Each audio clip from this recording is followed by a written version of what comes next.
Perfect. We are now recording. So, everyone, welcome. Today's Back to Basics webinar series is focusing on all aspects of career tech inside of PowerSchool SIS for Alabama. So, I want to welcome you all. I'm going to start out with my same disclaimer that I must put out there for my YouTube videos. We are going to be using a fake sandbox today of fake students, fake information. So, no real students or data are being shared in this video that should be used for training purposes only, and any likeness to any real person is purely coincidental in this case.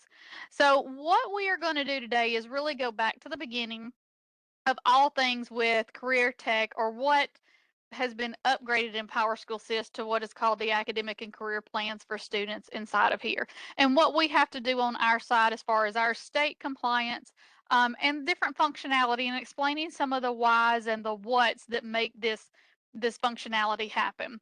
So there are different settings inside of PowerSchool SIS that are related to career tech. There's really three main areas that you need to be aware of as a person who does anything with career tech in your district or at your school. One of them is declaring programs for schools.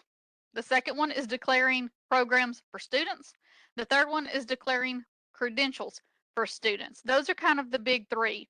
All of the rest is kind of really a one-time setup that's all done on the backside, and part of it is also done from the state level. And I think some of that state level magic that happens is where a lot of questions come into play. When it comes to configuration of PowerSchool and any setup that has to be done in order to use academic and career plans inside of SIS, there's not much that the district has to do to make this happen. So one thing that I want to show you is at district office, for all my district admins that are on the call, there is an area under district management, post-secondary plans, and everything dealing with our career tech portions is under academic and career plans for schools. That's where we're going to see all of our program and credential declarations. There is a page here. It takes a rather long time to load. And if you look at any of the generic PowerSchool documentation when it comes to academic and career plans, it's going to hint at having to set this up at a district level for it to be used inside of your schools. For us in Alabama, this is not true. You do not have to set this up at the district level. This is something that is actually pushed down from the state level each summer. So how many of you remember getting the memo about going and declaring your programs for the schools at the beginning of school this year, and you went in there and there was no schools in that drop down list? Okay, that is something that we have to get from the career tech section every year, a list of locales, a list of all the programs, and a list of all the credentials.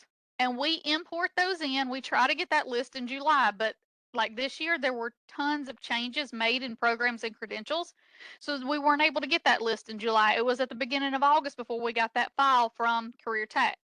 As soon as we get that file from Career Tech, I can see your screen, but it's small. Can you make it larger? Chastity, you might need to go to a full view on your side, and it will help make it a little bit larger on your end.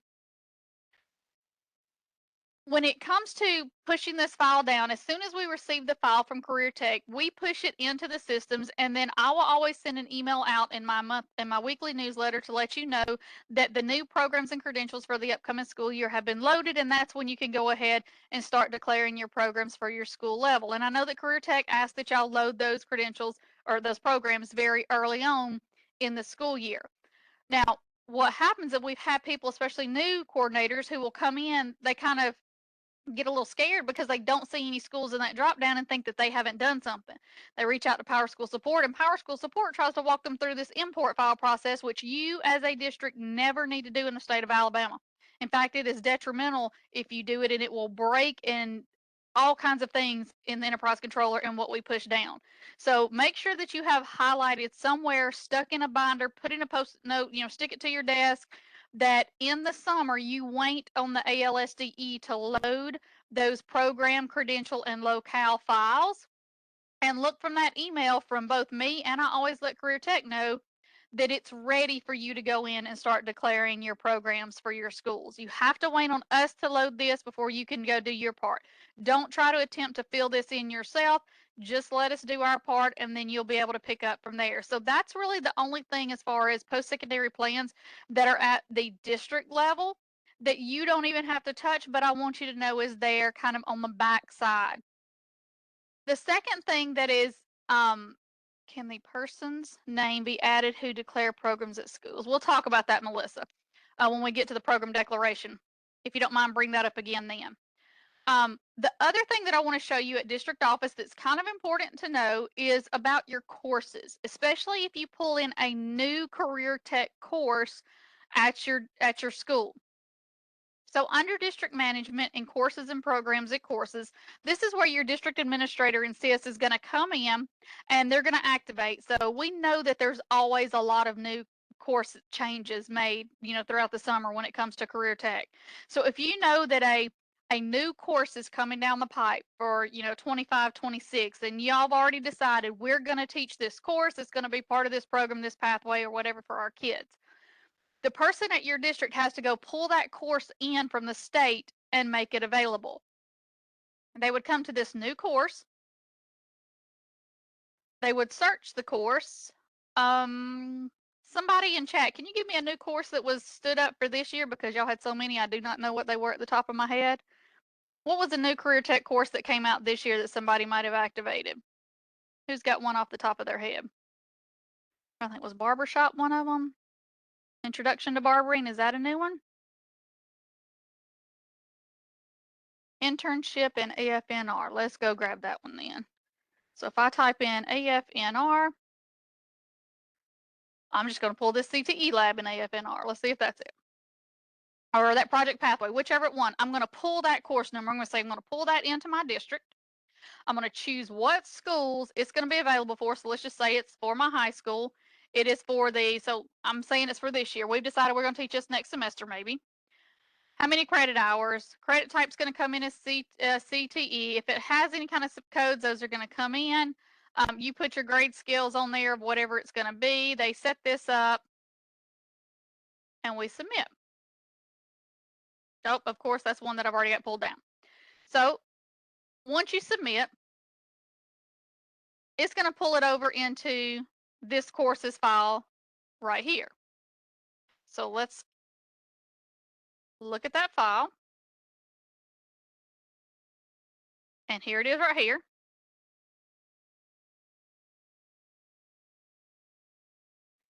One thing that's important for you to know on these courses is this little checkbox right here, that it has been identified as an academic and career plan. Now that's very important because that is what tells PowerSchool to flip this course and program declaration availability to teachers over in PowerTeacher Pro. If you ever have a teacher that says, hey, I'm teaching XYZ course and in PowerTeacher Pro, I can't get to the credentials and programs page of a student, this is what signifies that it should push that page over into PowerTeacher Pro for your teachers. So the first step of troubleshooting that I always give schools and districts is to go look at the course at district office and ensure that that checkbox has been checked to identify this as an academic and career plan. And typically somebody has either taken it off or it didn't come through from the state that should be checked in whatever career tech class this is. So that's what you'll want to make sure is that you have what courses that you are teaching to be placed inside of here and that they are identified as academic and career plan courses for that PowerTeacher Pro purpose. So once your courses are set up and we pushed in our file from the state, what is it that this is the first thing that districts have to do each year inside of PowerSchool for academic and career plans? Well, that's going to be the program declaration at the school level. So I would navigate to my school inside of SIS.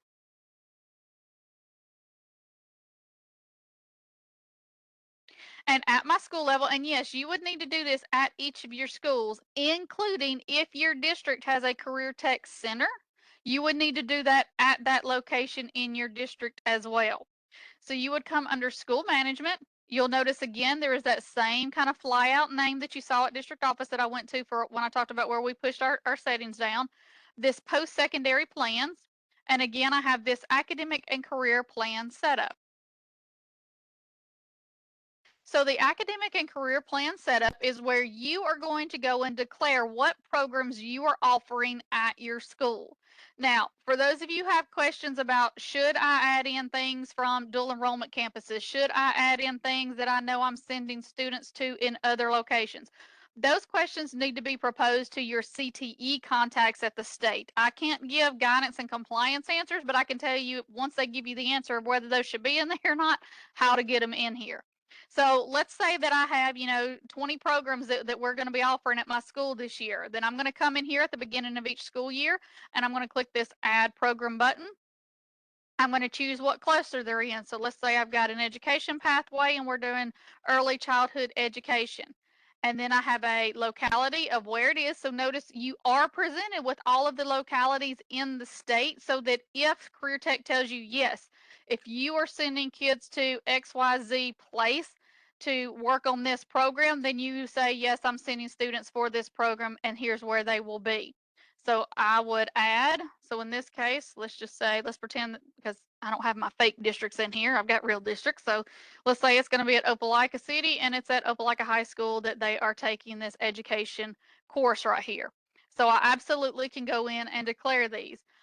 Notice also, let's say I've got financial services, accounting.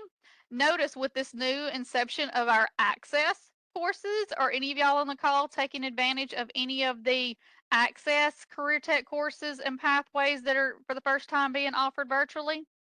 Notice that you'll see access as a site, and then you'll see which access sites that you would choose. So you would need to choose the appropriate one for your instance as far as what you are declaring inside of here. So those are all coming from that locales file that we push in each summer inside of there. Emily put a question in chat. If we offer dual enrollment on our campus, do we need to add those courses here? Currently, those are not counted in my CTE profile. So curious if that's why. Yeah, that Emily, that would be exactly why they are in there. From what I understand, and again, you'll want to get clarification from your CTE contact at the state, is that yes, you want those in there as well. Most people that I know do add in those courses and they schedule those courses on the student schedule. So just have that conversation, and that's probably why you're not seeing those in your CTE profiles in AIM. So any questions about adding your programs at the beginning of the year? You'll need to go to each site, add the programs that your students at that site will be working with, including your career tech centers, to start the process for the year. And I do have chat open for any questions that come in along the way. All right, I don't see any coming through that. So what's the next step? Once you have these programs declared and those start feeding into AIM, well, what happens throughout the rest of the year? Well, that's when you have to start looking at your students that you're scheduling into your courses, declaring what programs that they are going to be working on, and then awarding any credentials that might be earned on your students. So how do we go about setting up that for students? Well, there's multiple ways. So we'll kind of go through each method of these credentials and programs for a student. So let me go pull up a student, pull up my favorite that I love to use in every demonstration, which is little old Mickey Mouse here.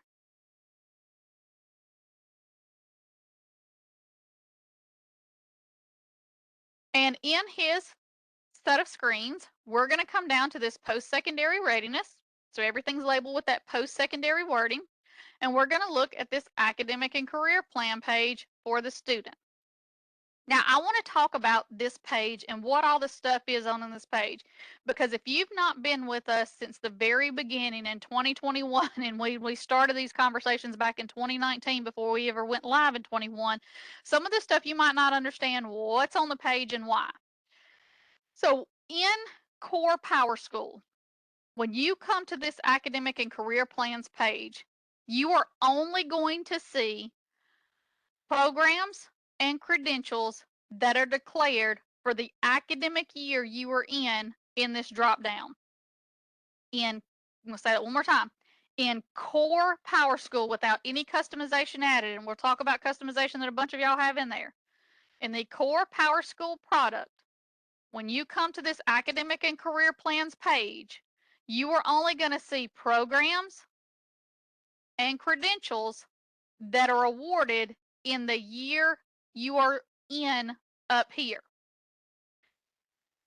Now, when we first rolled into PowerSchool, a lot of career tech directors said, "Hey, Stacy, how can we see all of the programs and all of the credentials that have been added to a kid without having to flip back to that individual year to go look at all of them?"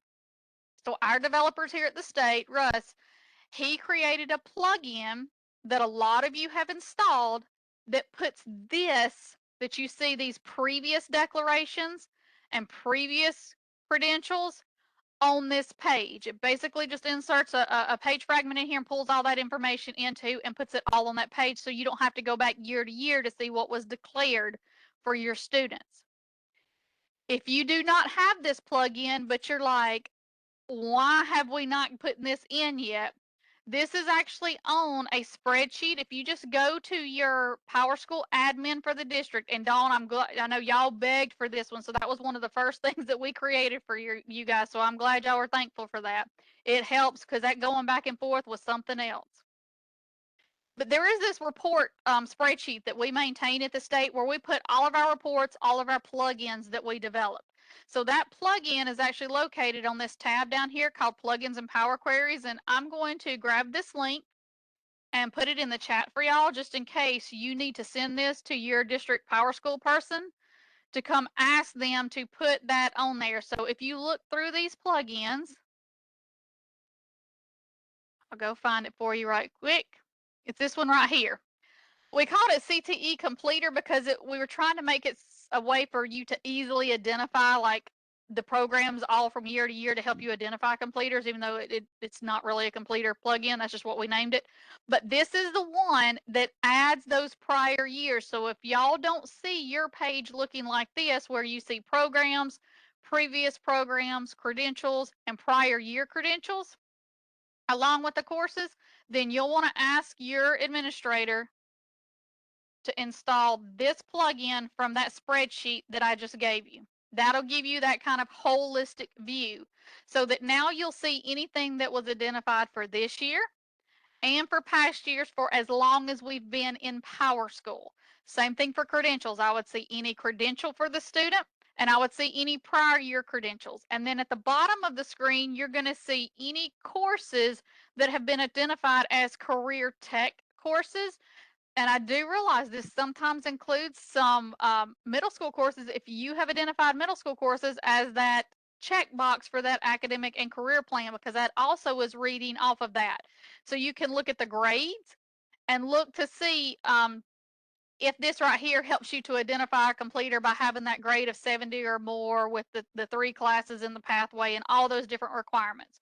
Just something that you might not pay attention to on here. And I know when our eyes get very glassy on these pages, a lot of people say, well, this is like such a short, amount of grades, and eventually we're going to have, pages and pages of grades. There is this row and page number right here where you can change this to have it produce more for you so that you can see longer delineations of this page and not just be looking 10 pages at a time. So just keep in mind that you can absolutely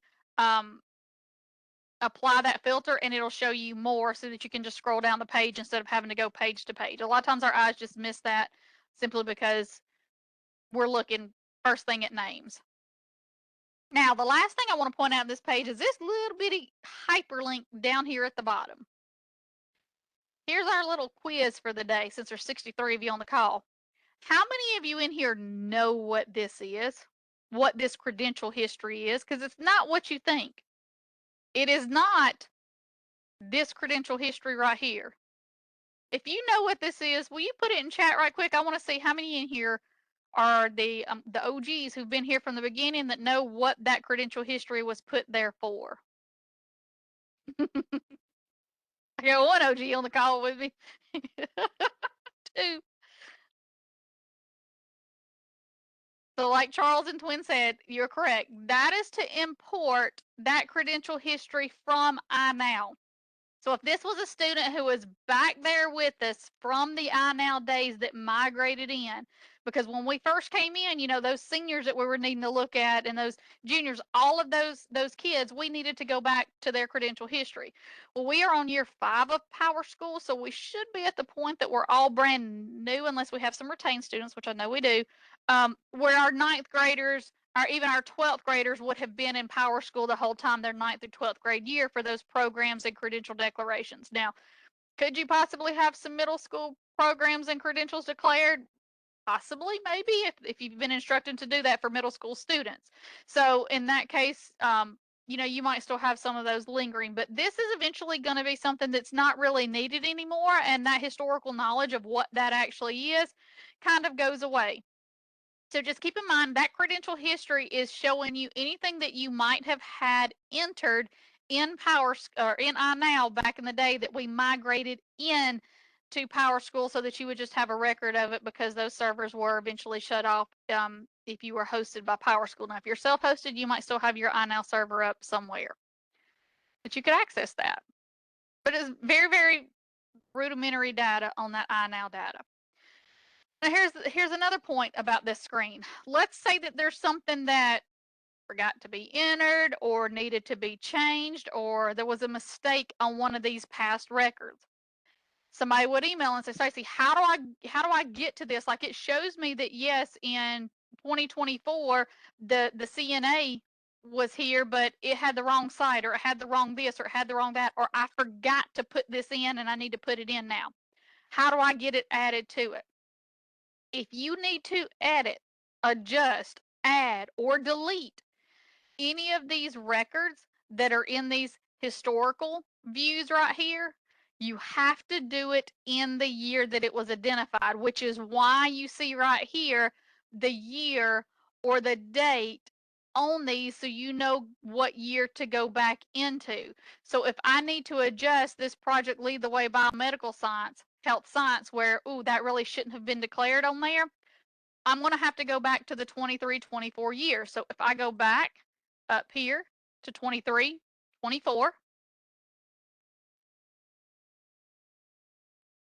it's going to show me those in this programs area that were the ones declared in that academic year. So again, without that plugin, the only way to see these is to go back to those years. So if this project Lead the Way should not have been in there, now I see it in the list and it can be actually deleted from here. So I'm going to remove that.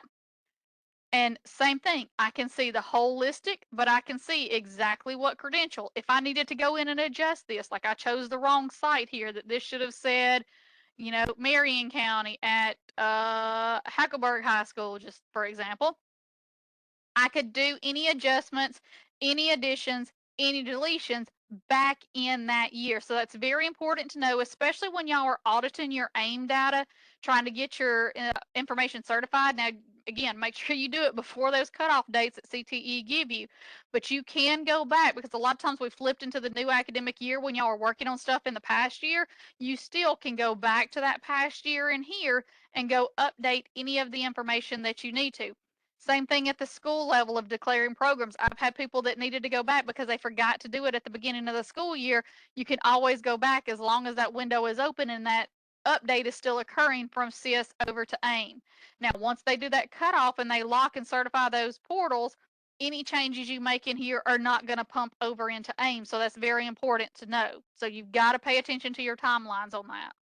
Now, even if that AIM portal is closed, the data in here can still be touched. It's just not going to feed to it. So just keep that in mind.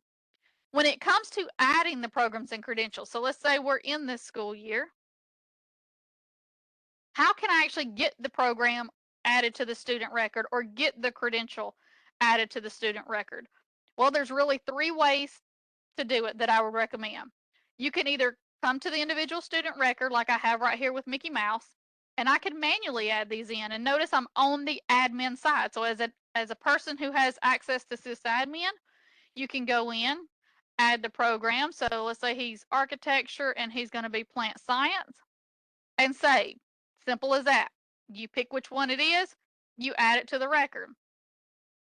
This may be a question for CTE directly, but if we have a new enrollee who has courses to be a completer, but was never declared at the previous and we don't offer that program, could we enter it?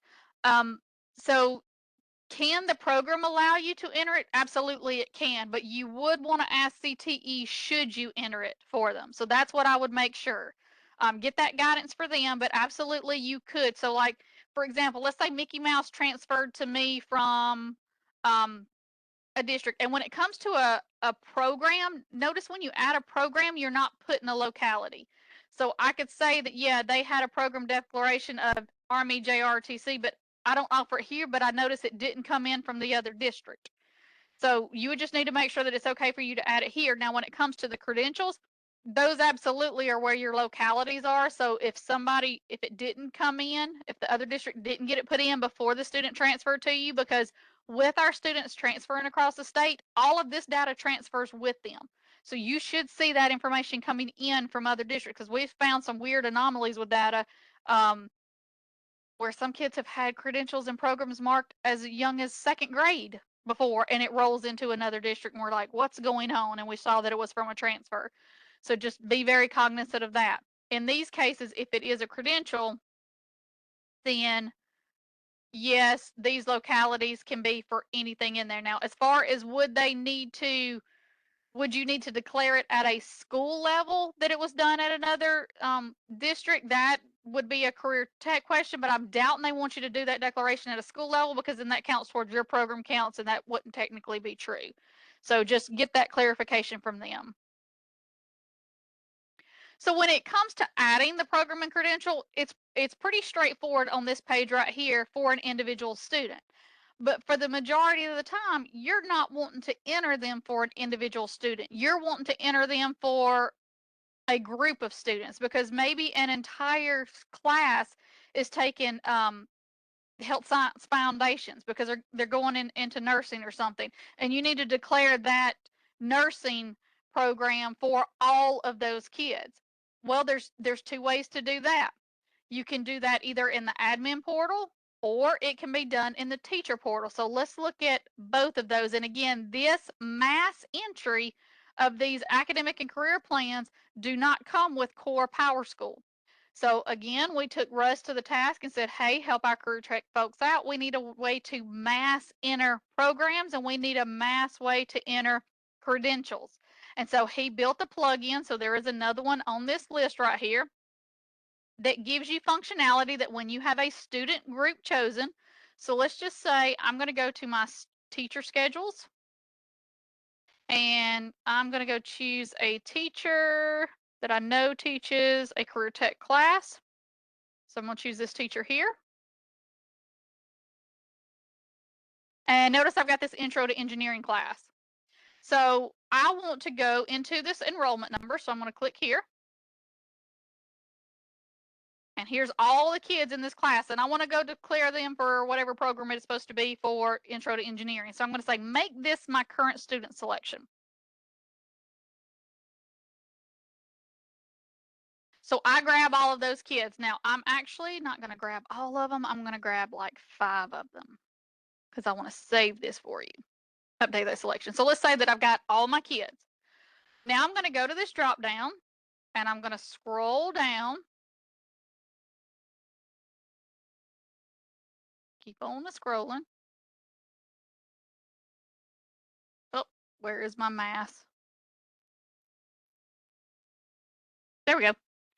Under courses and programs, you have an option that says Mass Add Academic and Career Plan Program. Okay, if you do not see this option in the drop down, then that means you do not have the plugin installed to give you this Mass Add option. So let me show you which one that is. I have to go and look. Credentials, disable. Here we go. It's on line 20. It's this one right here. So that same spreadsheet I gave you, if you do not have that mass add option here, then you need to get them to install that plugin for you at your district office. What this does is it gives you a screen with 2 options. You've got these 5 students selected. What do you want to do with them? I can either mass add the program, or actually can mass add the credential at the same time if I'm doing it all at once, which typically doesn't happen. Y'all typically do the program way ahead of time before they take the exams or finish out whatever they need to do for those credentials. So let's just say I'm going to mass add the academic and career plan program for these students. So I would select the cluster. I don't even know what these would be because y'all are way more inept at this. What would be the one if they were taking intro to engineering? What would be a program that they could be declared in? Somebody help me out here. I'm looking in chat.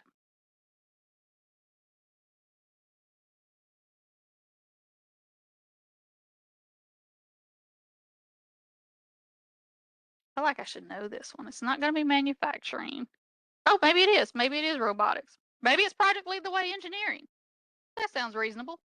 Advanced manufacturing. See, there we go. Look, I was able to get through that. Thank you for helping me out, Cedric. There you go. All right, so let's say that I'm going to declare all 5 of these kids for the advanced manufacturing project lead the way engineering. So when I hit submit, you're going to see it go through those kids and say success program has been declared. So if I come over here and go look at little Angel, I'm going to pull her up. It's going to pull me to the academic and career plans page. And sure enough, now I can see that my program has been declared for that student. It'll also tell you if a student has already been declared for that program. It'll give you a message and say program already declared. It will not re-declare it again so that you get duplicates in here. So there is kind of an error checking inside of this should you need it to be. Same thing for the credential. If you needed to mass add a credential, so let's pretend it's at the end of the year and all these kids took whatever kind of test they needed to get a credential for this, you can then go grab all those kids again, select whatever cluster that is. So I'm going to go to advanced manufacturing and I'm going to go to project lead the way engineering. And let's say that they did their AutoCAD certification and they all took it on this date because we did it as a class and they passed it and it was done at Opelika City, Opelika High. So I would fill out that information, hit submit, and now it says success. That credential has been added. So sure enough, remember there was no credentials here. If I refresh this screen on little Angel, because she was one of my student selections. If I scroll down, now I see that AutoCAD certified user certification inside of there. So that is how we can do it in mass to the groups of students from the admin side. Now this same functionality, both individually for a student and in mass, is available for your teachers to enter it as well. And that's completely a district decision as to how y'all decide who gets this data in. There are some districts that are like, nope, we're doing it on the admin side because I'm doing checks and balances. They got to show me a certificate. They got to do this, and I'm going to make sure I lay eyes on it before they get that credential added. Perfectly understand that. Y'all get to decide that as a state of local control. Some of you are like, nope, my teachers are going to be doing it. We're too large of a district. They've got to go through and do it. They've got to have their documentation for compliance monitoring, all that kind of information. So what does it look like on the teacher side? So let me pop up an incognito window and go log into the teacher portal.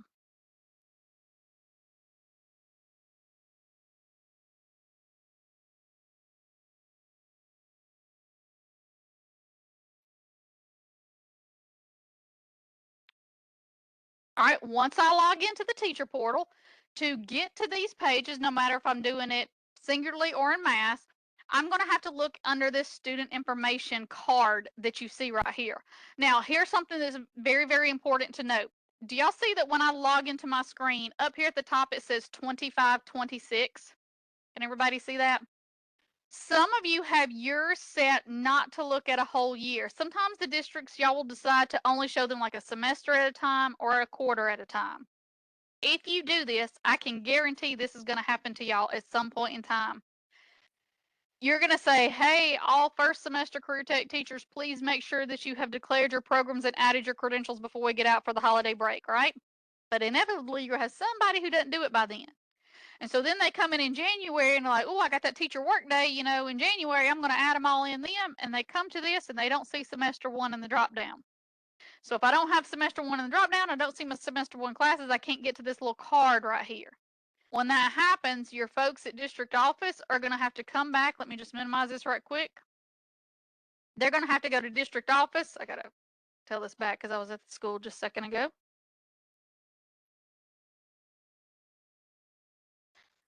And they're going to have to go into district management, district setup, additional preferences,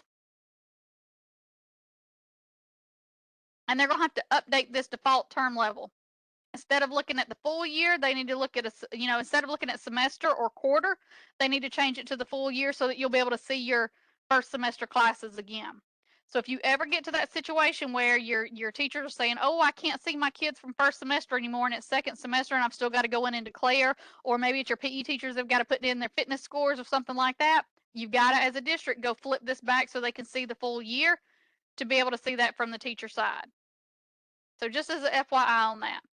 But once they can see their class, so let's say here's my intro to engineering class that I was working with just a second ago. I'm going to click on this little blue card right here. When I click in this as a teacher, I'm presented with my students. So here are my kiddos right here. And notice at the very bottom, I have this option that says Mass, Add, Academic, and Career Plan Programs. Well, we'll look at that one in a second, but I want you to see it's there. So they can enter it in on a single student, or they can enter it in mass. So if I pick just one kiddo, so I'm going to click on this top student right here, they're given a group of drop-down screens. And the very top one, and it kind of is kind of weird how when you click on it, it kind of shows you the bottom half of this. Have them scroll up, but you do see academic and career plan is one of the drop-down screens they can see as the teachers from inside of here. They see the exact same screen that we saw just a second ago over on the admin side as a teacher. So they can do the same thing here. They can add a program from here, add agriculture, animal science, and save. And it declares.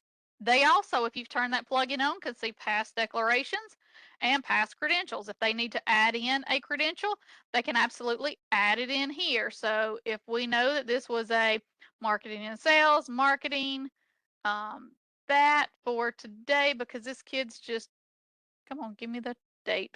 Sure, we'll put that date in there.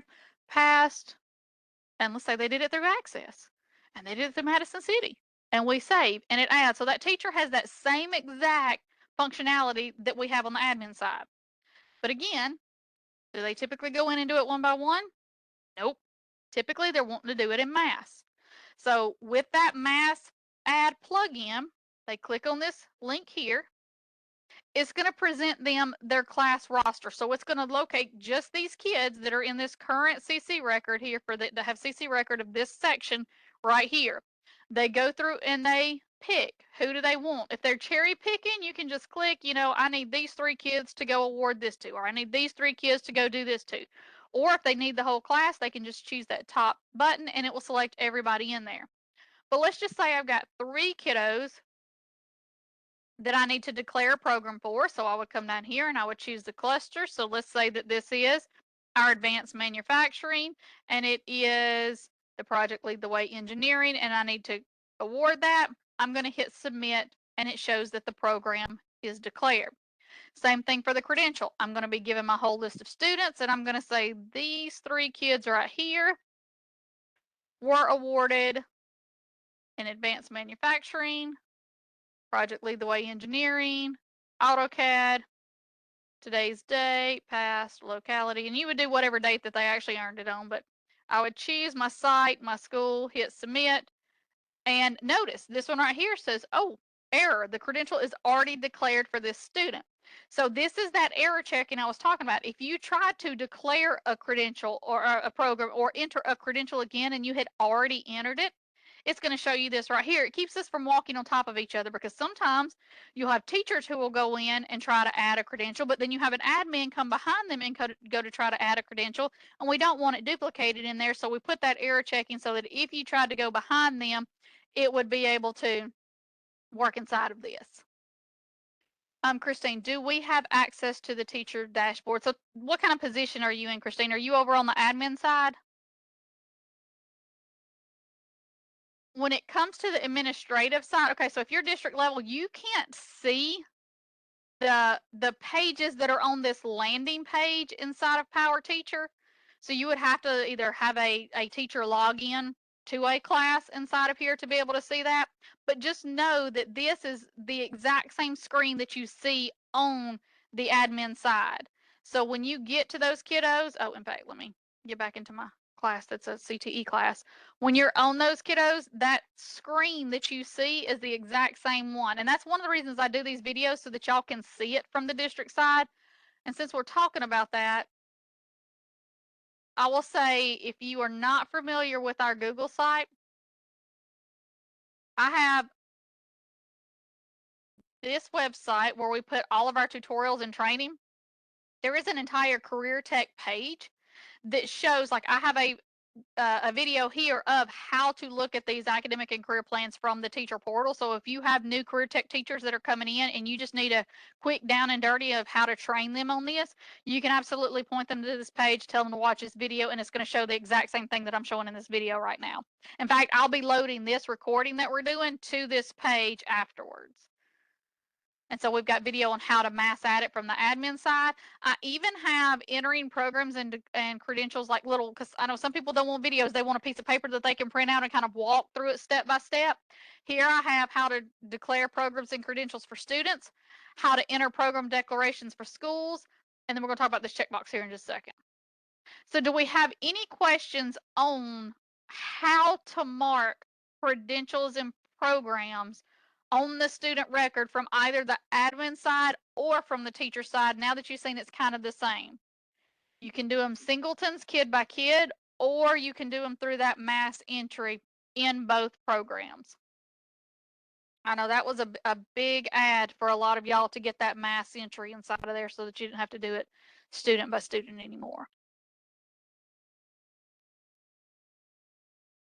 Now, once these programs and credentials have been entered, this is where we now have to start thinking about our CRIs or CCRIs.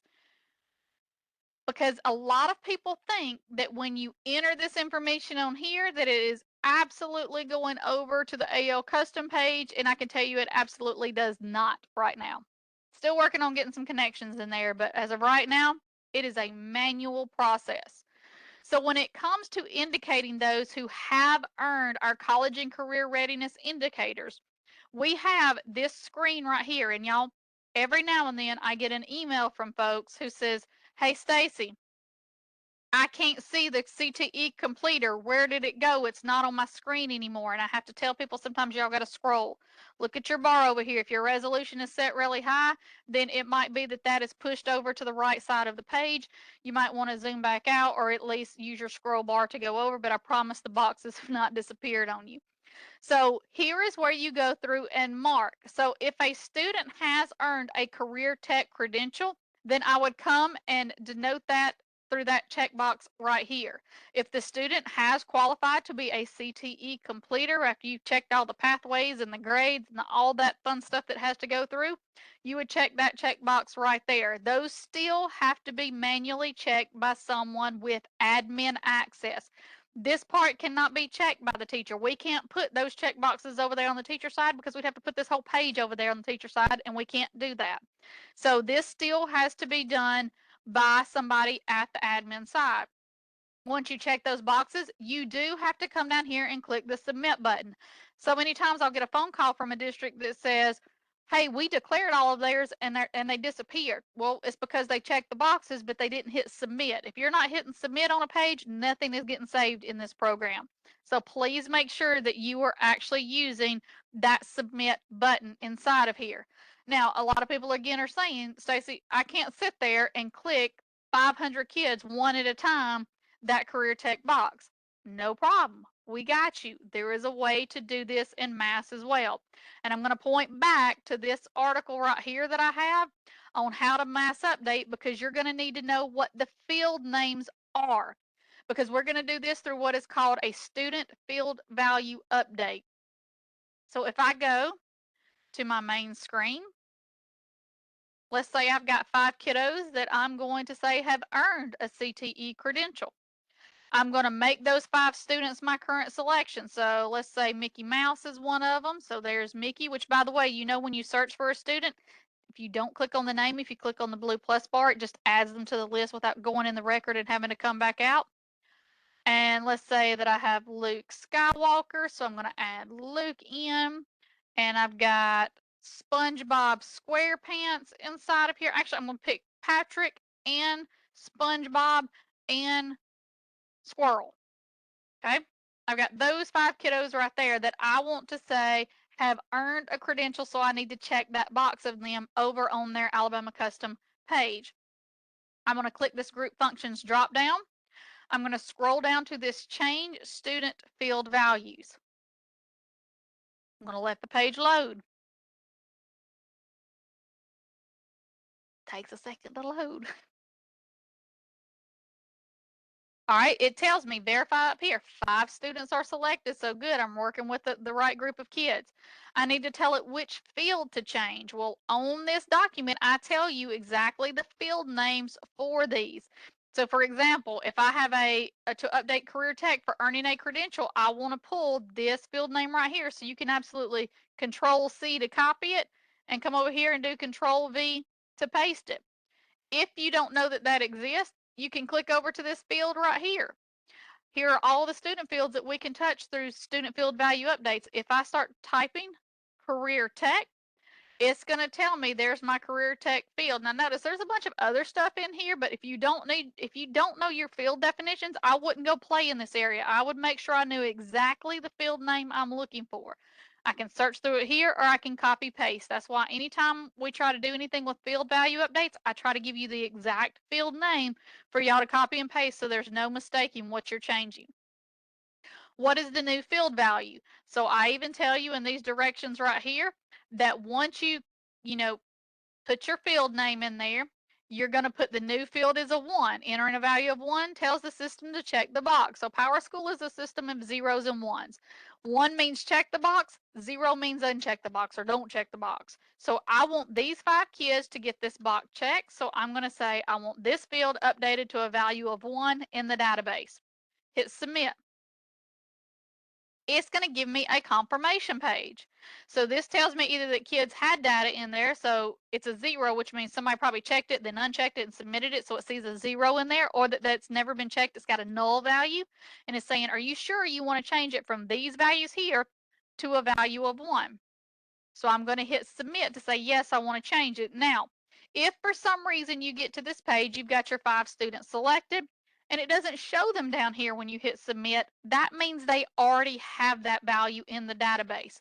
In PowerSchool's world, when you're doing a student field value update, if the value you're trying to say to change it to as a new value already exists, it will not produce that student in this list right here because there's nothing to be changed. So just keep in mind, if you get to that area, it's not that you did something wrong, it's just that the value is already there, so there's nothing to change. In this case, my kids all need to be changed, so I'm going to hit submit. It says it's been completed, so I'm going to go back.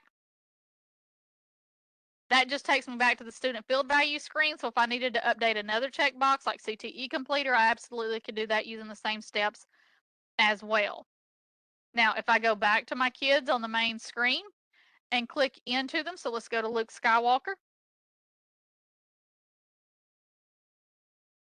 And I go check his AL custom, notice he now has that career tech checkbox for the credential.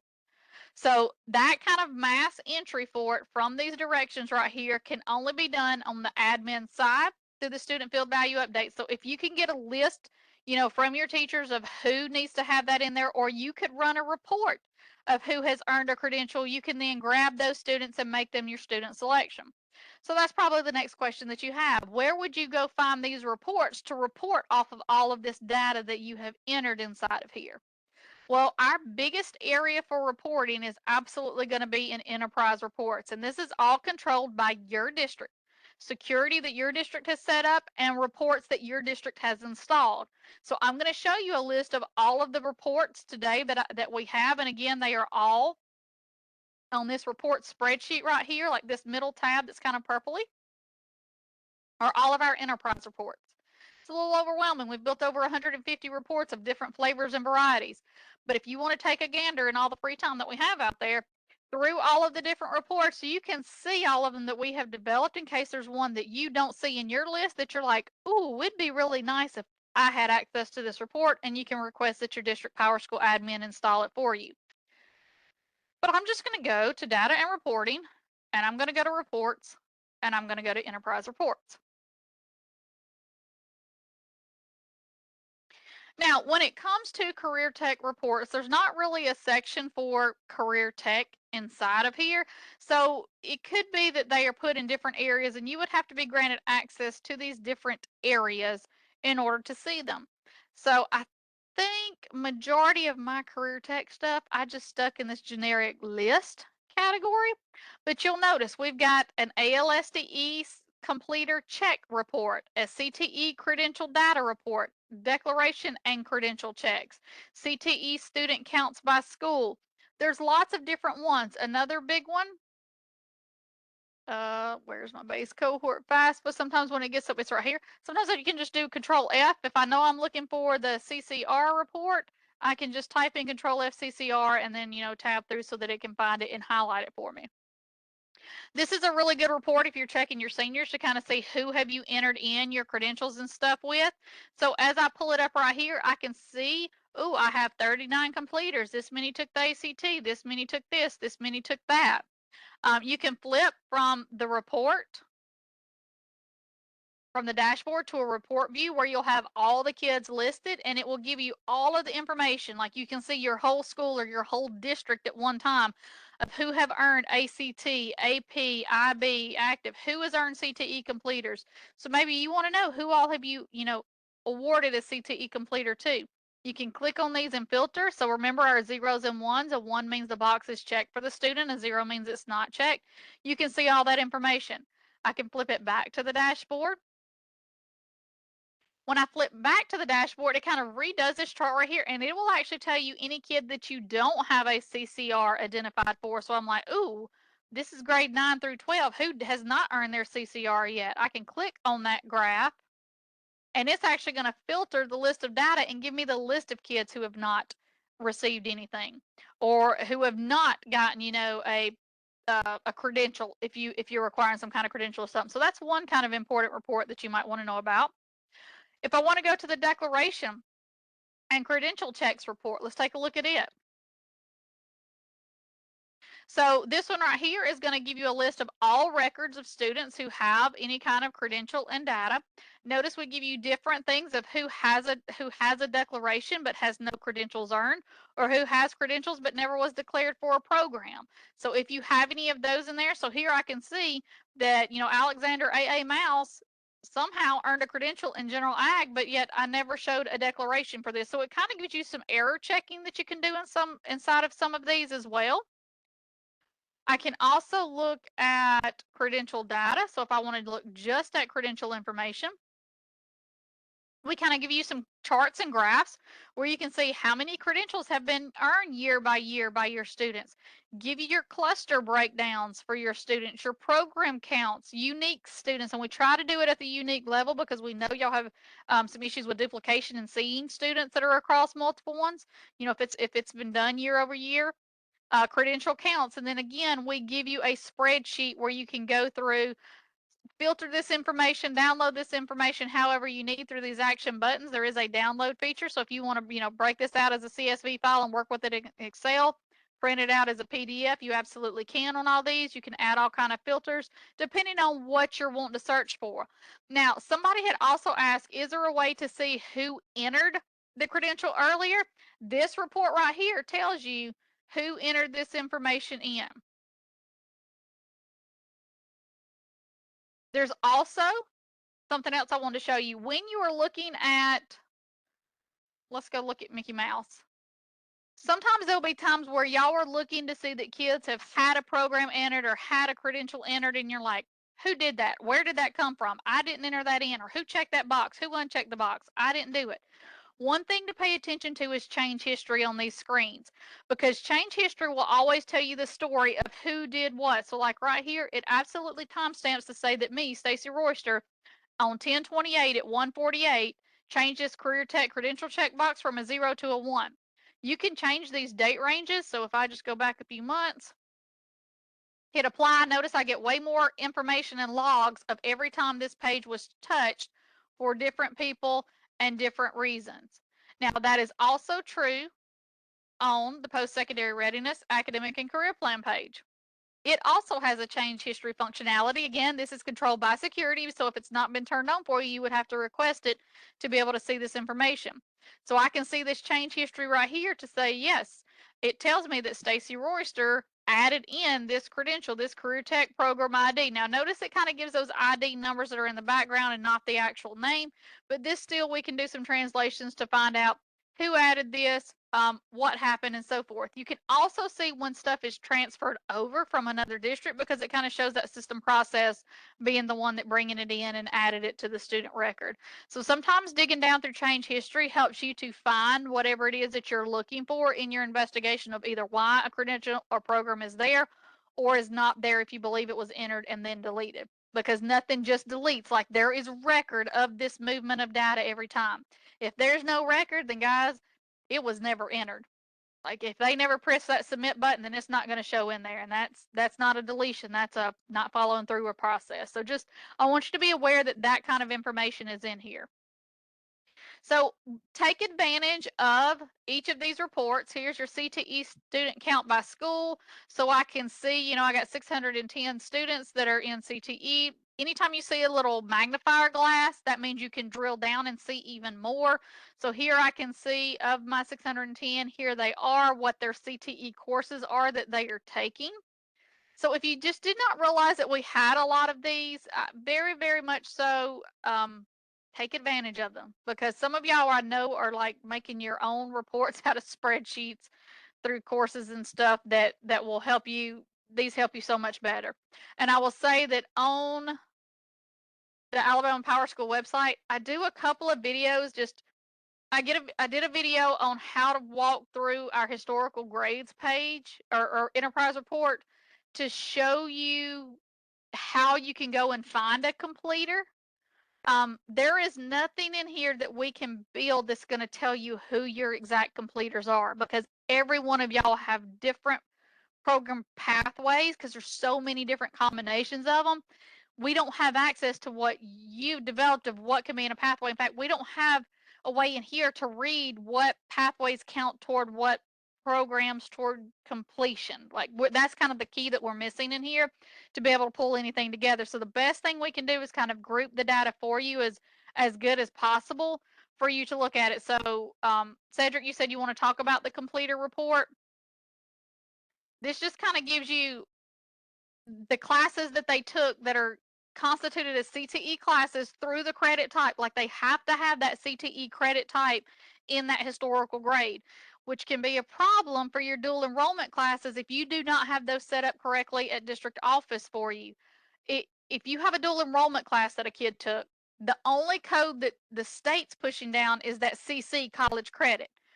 If you are identifying that class as something that counts as a CTE course for a pathway completer, then you want to make sure at district office you put a local credit type of CTE on that course, so that when you store grades, that grade gets a CTE designation and will pull to this report for you. Now, if y'all haven't been doing that, there are ways for your district admins to go into DDA and update stored grades for those courses. If you can give your folks the course numbers, and they can add that CTE designation to that credit type, so it will update this. But I would highly, highly recommend that y'all audit your courses and make sure you have every course. Let's take a look at it. Identified. So let's see, I think I have some welding or something that's a dual enrollment course in here. Let's go find one. All right, so like this NCCER class. I know my uppercase are going to be my dual enrollment. So this one actually has a CTE credit type, because I will say we have been talking to Sean about getting these updated, but if you've got one that does not, you'll want to make sure that in that local credit type box that you put that CTE designation inside of there.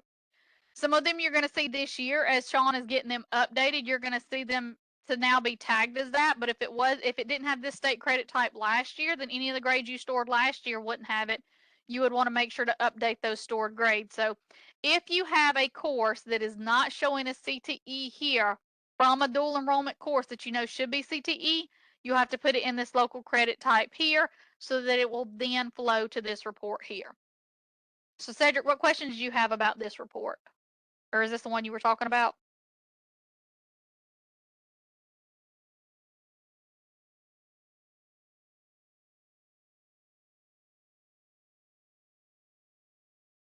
Perfect. And basically, it's a little bit cleaner of a report than the one that I walk you through in this video, because this is an overall historical grades report where I showed you how to filter to find the CTE and find those that were above 70. And this is one that Scott built out that went ahead and pulled it. So I know we can't get y'all an exact completer report, but this will pull your kids together so that you can then see. And one other thing that you can do when you're in this report, if you go to format and control break and say break it by the student, it makes it a little easier on your eyes because then you can go, oh, nope, they don't have. Oop, yep, they do have. Oop, no, they don't have. And you can kind of scroll through real quickly and see which kids have had those three with the above 70 or so. So that helps it just doing that little control break by the student as well. And ladies and gentlemen, that's really career tech top to bottom. There's not much setup on the career tech side, which is a good thing, unlike some of the other parts and pieces that we've been talking about in this back to school series. The biggest thing I need y'all to know is make sure you wait on that summer upload of all of the programs and credentials and localities. I send out emails to all of everybody who is a career tech director when that's available. That's when y'all can go in and start working on the program side for the school level. And then as you go throughout the year, y'all make sure that y'all communicate to either your teachers or your admin who should be entering that information in for programs and credentials. Once it is entered in, make sure somebody is doing follow-up to check those boxes on the AL custom page so that they go toward our CCR portal over in AIM, because you want to make sure you get credit for the kids who have finished everything. And make sure to use the various reports. And if there are any reports that you would like to see with Career Tech data that we've not built one yet, feel free, send me an email and give us, what you would like, and we can absolutely try to create a report that will make it as beneficial as possible for whatever it is that you have to pull. So, there any questions that anyone has while I'm still recording so we can get them all in here that we have not gone over as far as your career tech information and what you see on a student page, on an admin page, and on the teacher pages? I'd be happy to answer any questions you might have.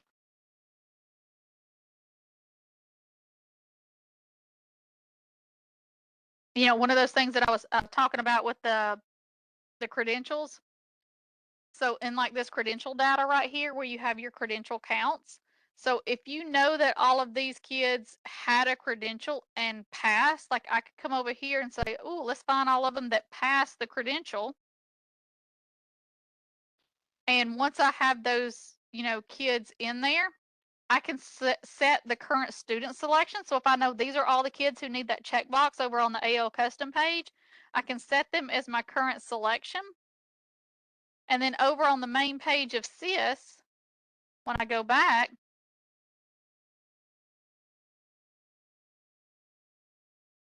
those kids will be there. So now I've got the 234 kids that some teacher has said have all earned a credential.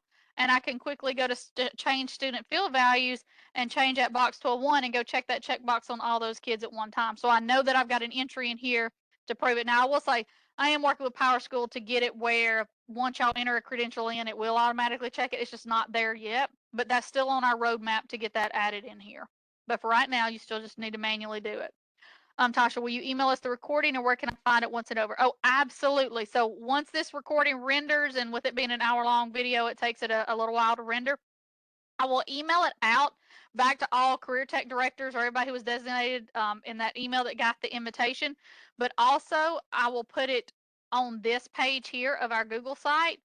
And for those of you who do not know, we have a YouTube channel. Let me go to my studio. Let's go to my channel. We have an Alabama PowerSchool YouTube channel, and I have an entire playlist for career tech. So if you, right here, here's my career tech. Oh, that's not what I wanted to do. I wanted to show the whole playlist, or view full playlist. That's what I want to see. Right now we've got just those three, but I'll add it to this. So definitely, if you subscribe to the YouTube channel, you'll be able to see all of the information of what we put in there. You'll be able to get notifications of it. That's not what I want to go to. Yes, Tasha, glad I could help there. And I should be able to more share channel. There we go. Share channel. Copy. I'll throw this in chat so that y'all have it. So you'll be able to find it like multiple places. I try to put it all over the place so it's easily accessible for y'all. That way you don't have to have like a link stored somewhere. Just know it's on our YouTube channel and it will always be on the Alabama PowerSchool site. Any other questions from anyone?